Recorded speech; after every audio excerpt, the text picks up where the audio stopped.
Panaginip.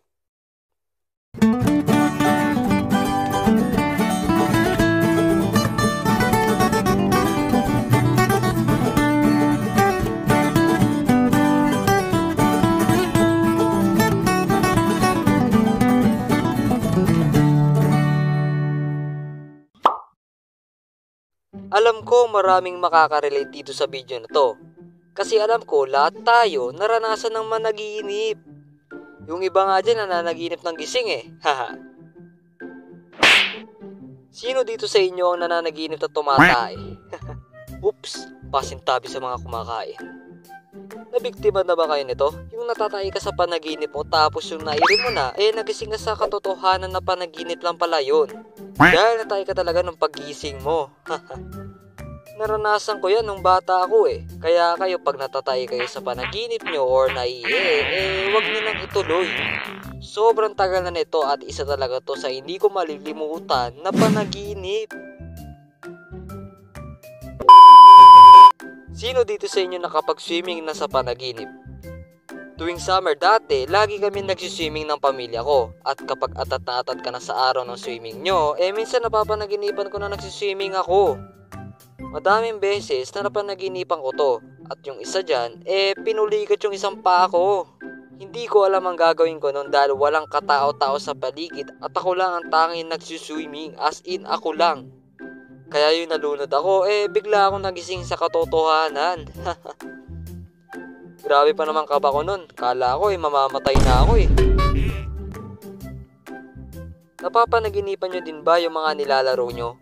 Ako kasi, oo, napapanaginipan ko yung mga nilalaro ko dati. Yung SWAT versus Zombies. Doon sa game na yun, may isang zombie na matangkad. Tapos may hawak na bakal na patalin. Tapos binabato niya sa mga SWAT. Yung ginagawa ng zombie na yun, ginawa din sa akin sa panaginip. Langya na yan. Dahil binato niya sa akin yung stick na bakal na hawak niya at tumusok sa tiyan ko. Sabay, boom! Nagising ako. Alala ko, takot na takot ako nun. Kasi ramdam na ramdam ko talaga yung tusok ng bakal sa tiyan ko. Sino dito sa inyo nahulog na sa panaginip mula sa matataas na building? Potek yan. Kadalasan napapanaginipan ko yan kapag antok na antok ako Tas yung pagkahulog mo sa panaginip, ramdam na ramdam mo sa katotohanan. Guys, sino dito sa inyo nakaranas ng sleep paralysis? Wala akong experience dito kaya wala akong makikwento dyan. Pero yung kaklase ko, nakaranas daw siya ng sleep paralysis. Ito daw yung hindi mo magalaw yung buong katawan mo pero nakikita mo yung paligid. Tapos maya maya may lumalapit na sa'yo na...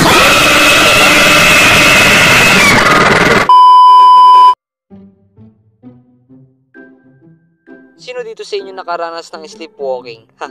Naranasan ko to guys isang beses lang. Dahil sinabi sa akin ng tatay ko noon nung kinaumagahan na naglalakad daw ako ng tulog kagabi. Tumayo daw ako sa kama tapos naglakad ako paikot sa dulo ng kama. Sabay humiga na daw ako. Grabe, paano ko kaya nagawa yun? Hindi man lang ako bumangga sa pader noon. Kasi di ba nga, tulog ako noon. Nakapikit yung mga mata ko. Sino dito sa inyo naranasan ng lumipad sa panaginip? Dati, napapanaginipan ko din yan. Gaya ng lipad ni Superman. Ganun na ganun yung style ko lumipad sa panaginip nun. Naalala ko sinasabayan ko pa yung mga ibon nung lumipad Sabay, inaasar ko sila dahil sila need pa ng pakpak para makalipad. Ako, hindi na. Horror. Siyempre, hindi mawawala yung mapapanaginipan natin yung mga nakakatakot na nilalang. Tanda ko nung may kinuwento sa akin yung lola ko nung bata ko na naginip daw siya nung biglang may humitak daw sa paa niya. Hindi niya daw nakita yung mukha ng humitak sa paa niya basta para daw siyang anino. Grabe yun. Yung kinuwento sa akin ng lola ko yun ayaw na ayaw ko nang tutulog Haha. Kaya kayo ba? Anong kwentong panaginip moments nyo? Eyo, andito na naman tayo sa pinakauling part ng video. Gusto ko bago matapos itong video na to, mag-subscribe na pala kayo kay Kuya Boss G.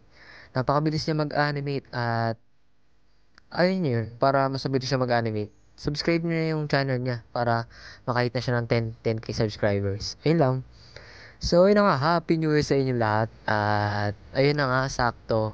Bagong matapos yung taong 2024, na-hit natin yung 10,000 subscribers. So, maraming salamat sa lahat na sumuporta sa inyo dyan. Maraming salamat po.